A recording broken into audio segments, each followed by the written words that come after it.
आइए आज excellent class 12 की बुक से एक्सरसाइज नंबर 51 हल करते हैं। इसके पहले हम 50 तक हल कर चुके हैं। अगर आप नहीं देखें वीडियो तो जाएंगे प्लेलिस्ट में, पैसेज ट्रांसलेशन के नाम से है, उसको आप पूरा देख सकते हैं।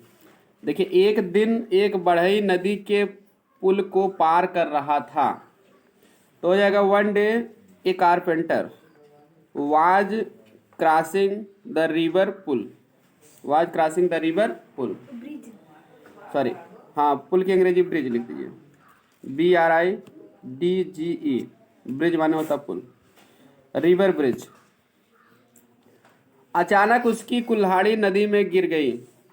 तो अचानक के अंग्रेजी लिख लो, सडनली कह दो, या ऑल ऑफ ए सडन भी होता फ्रेज है, ऑल ऑफ ए सडन या सडनली काम करके उसकी कुल्हाड़ी नदी में गिर गई। हिज आयक्स, उसकी कुल्हाड़ी, AXE रहेगा x, fail into water, fail means गिर गई, इनटू वाटर पानी में। वह गरीब आदमी नदी के पुल पर रोने लगा। उसकी कुल्हाड़ी नदी, फेल इन द रिवर, हाँ इनटू द रिवर रहेगा, क्योंकि इनटू गति प्रकट होता तो बाहर से अंदर जाने के लिए इनटू लगता। जैसे वह नदी में कूद गया तो इसकी ही जम्प्ड इनटू द रिवर, तो नदी में कुल्हाड़ी को फेल इनटू द रिवर। वह गरीब आदमी नदी के पुल पर रोने लगा। That poor man began to weep, रोने लगा, began to weep on the bank of, नहीं, नदी के पुल पर, on the bridge of river, या on the river bridge भी कह सकते हो, on the bridge of river कह दो, या on the river bridge।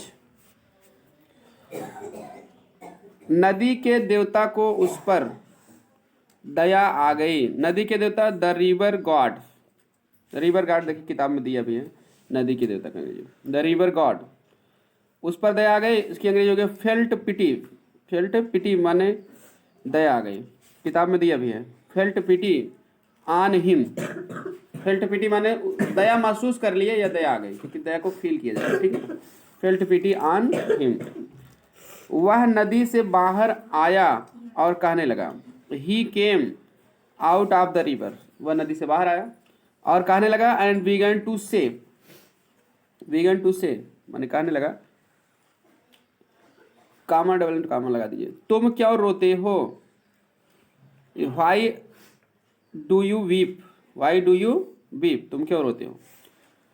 या वैसे ता है वाई डू यू वीप कर दो, या वाई आर यू वीपिंग भी कर सकते हो, क्यों रोते हो या रो रहे हो, दोनों भी बना सकते हो, कोई दिक्कत नहीं।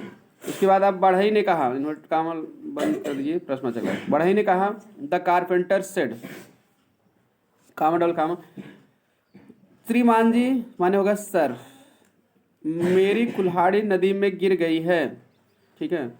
माई axe has fallen, has fallen माने गिर पड़ी है, present perfect tense, into the river, has fallen into the river, गिर पड़ी है, हाँ, फुल स्टॉप नोट काम बंद। नदी के देवता ने उसे सोने की कुल्हाड़ी दी। द रिवर गॉड, नदी के देवता ने, गेव हिम, उसे दी, क्या दी, द गोल्डन एक्स, सोने की कुल्हाड़ी, गोल्डन एक्स। बढ़ई ने कहा, the carpenter said, comment comma, श्रीमान जी यह मेरी कुल्हाड़ी नहीं है, sir, comma, this is not my x, this is not my x. तब देवता ने उसे कुल्हाड़ी, चांदी की कुल्हाड़ी दी, तो फुल स्टॉप काम बंद। Then the god gave him iron axe, चांदी की कुल्हाड़ी, आयरन, सॉरी आयरन नहीं होगा, सिल्वर, SILVER, सिल्वर एक्स, ठीक है। पहले गोल्डन दिए थे सोने की, फिर सिल्वर एक्स, चांदी की कुल्हाड़ी दी।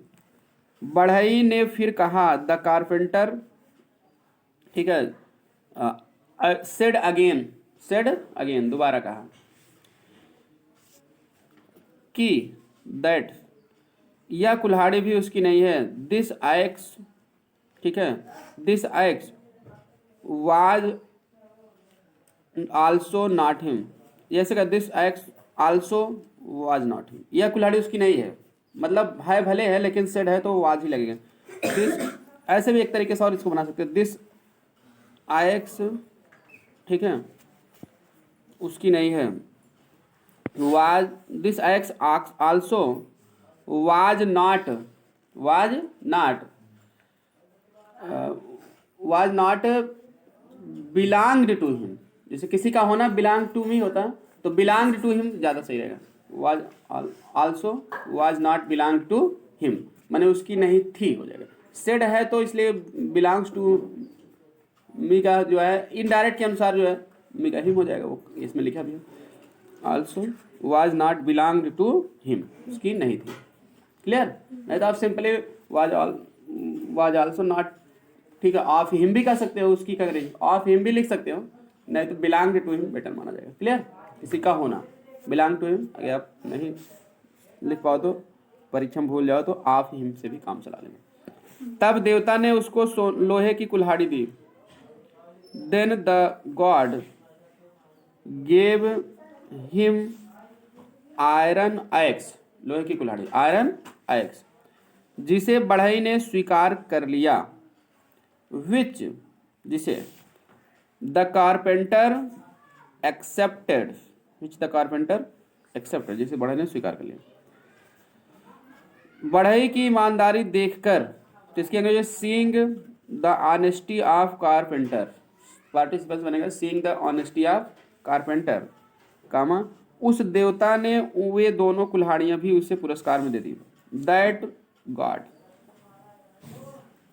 गेव हिम, उसे दे दी, क्या दे दी?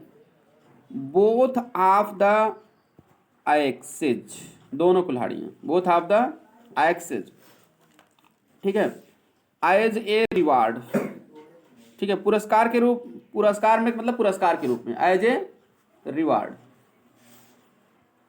तो इस तरह से ये आपका ट्रांसलेशन कंप्लीट हुआ। आई होप समझ में आ गया होगा।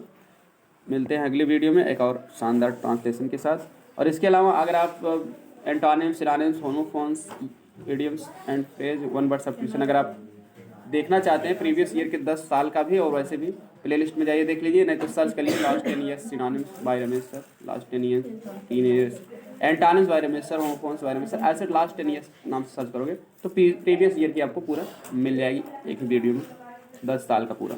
ये फिर आप प्लेलिस्ट से पढ़ सकते हैं, अपनी तैयारी को अच्छे ढंग से बना सकते हैं बेहतर। अभी आपको एग्जाम से पहले बहुत कुछ इस चैनल पे पूरी तैयारी आपको करवा दी जाएगी। मिलते हैं नेक्स्ट वीडियो में। Thanks for watching video.